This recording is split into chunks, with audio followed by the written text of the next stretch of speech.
Bonjour. Aujourd'hui, on va parler du deuxième sens. J'ai fait la vidéo précédente sur le premier sens qui était la vue, où je vous expliquais que j'utilise les sens dans mes projets d'architecte d'intérieur, donc d'architecture d'intérieur. Donc quand je travaille sur un projet d'appartement, un projet de maison ou un projet professionnel, je suis vraiment à l'écoute de mes sens pour créer quelque chose qui correspond aux gens. Naturellement, après avoir étudié avec eux l'ensemble des choses qu'ils recherchent, qu'ils ont besoin et qui est adapté à eux. Donc, j'explique ça à mes clients aussi que pour moi c'est essentiel parce que on est tellement absorbé par les choses qu'on voit, on est influencé par des fois des choses qu'on voit chez nos amis, dans le showroom, dans des magazines. Sauf que euh, un bien, on vit dedans et il doit être adapté à ce que vous êtes, à ce que vous ressentez. Et c'est pour ça que c'est essentiel justement de revenir à l'essentiel. Donc aujourd'hui, on va parler de l'OI. Ce que je trouve hyper important, c'est ce qu'on entend, les bruits. Donc, on ne fait pas toujours attention, mais dans des espaces, c'est important d'être à l'écoute des bruits, parce que les bruits, ça peut nous perturber. Donc ici, par exemple, je suis en pleine nature, je suis toute seule, et à part les oiseaux que j'entends, et j'entends aussi au loin un avion, peut-être que vous entendez, euh, c'est calme et c'est assez apaisant.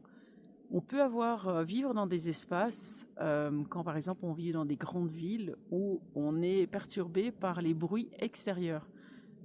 Surtout si les fenêtres sont pas bien isolées, ben, on peut avoir un souci justement de bruit qui sur le moment même peut-être va pas vous perturber, mais sur du long terme peut jouer en fait sur votre psychologie, sur vous-même.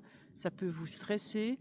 Donc je pense que quand on est dans un bien, donc c'est bien de prendre le temps aussi d'écouter les bruits qui peuvent être perturbants. Des fois, ça peut être aussi une machine, hein. Ça peut être une machine à laver qui fait beaucoup trop de bruit. Ça peut être un frigo, parce que les frigos, je ne sais pas si vous avez déjà fait attention, mais les frigos, ils font du bruit aussi.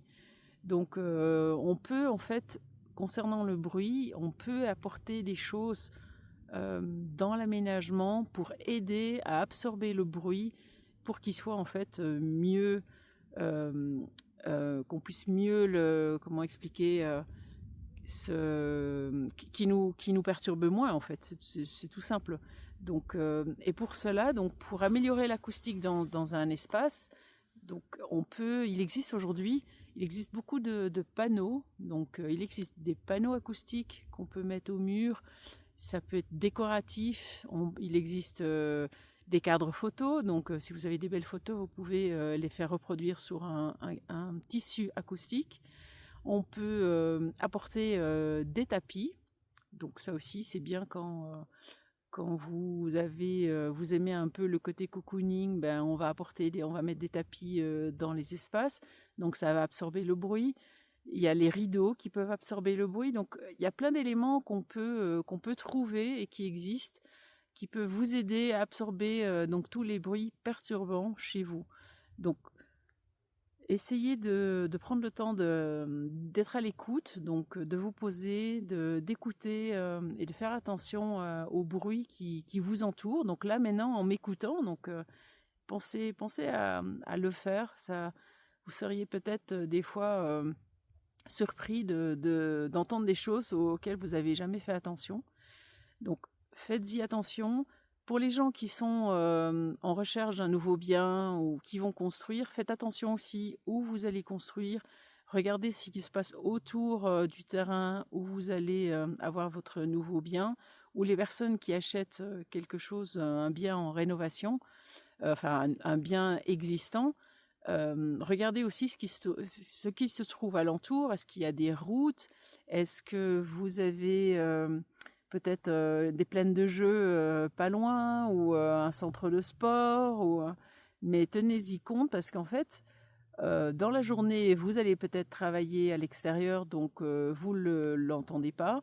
Mais il se peut que quand vous êtes en télétravail ou si vous êtes malade et que vous devez rester à la maison, ben du coup, c'est là où vous allez vous rendre compte des bruits qui existent à l'extérieur. Donc pour ça aussi, donc au niveau de l'acoustique, donc comme je l'ai dit, il existe plusieurs choses qu'on peut mettre en place pour améliorer votre acoustique dans votre intérieur. Et si vous si vous avez la possibilité de changer les menuiseries, ça c'est hyper important et ça peut vraiment faire grand chose, enfin vraiment vous aider aussi à laisser le bruit à l'extérieur.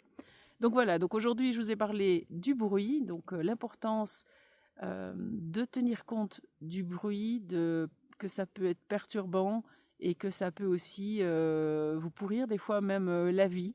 Donc que ça soit chez vous, que ça soit au travail, et du coup on va être moins bien. Donc c'est important, faites-y attention. Si vous êtes au travail, pensez aussi peut-être à en discuter avec vos supérieurs ou avec des gens autour de vous pour voir s'il y a des choses que vous pouvez mettre en place pour améliorer l'acoustique au travail. C'est terminé pour aujourd'hui. Donc, si vous voulez revoir la vidéo, je vous la mets ici en lien. Donc, celle de de la vue. Donc, c'était sur le sens de ma vidéo précédente.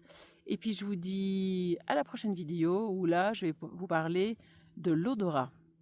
Alors, je vous dis à bientôt. Ciao, ciao.